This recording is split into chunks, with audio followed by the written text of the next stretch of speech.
nakakatuwa at nahuhukay na yung aming daanan ng tubig din eh. Nalinis po ng maganda na siguro naman po maayos na ang daloy ng tubig.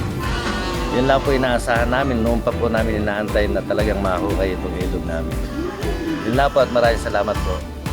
Ako'y nagpapasalamat kay Congressman dahil kami nabigyan ng lupa na ganito panambak. Maraming salamat. Maraming salamat po dito po sa bakuna inyong pinahiram.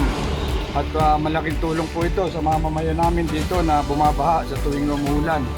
Ay isa po ng aming kapitan ay lubos nagpapasalamat sa inyo pong pinadalang bako dito sa aming lawaban. At talaga pong sila'y nahihirapan sa tuwing sumasapit ang tagulan. Maraming salamat po muli, Congressman.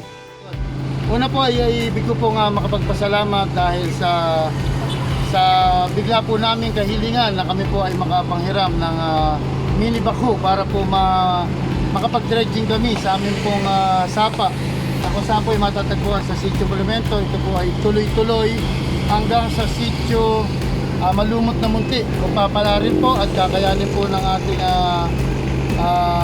kagampanan o ng ating pong nakalaang budget ay hari nawa po ay maituloy po namin yung pag-release ito.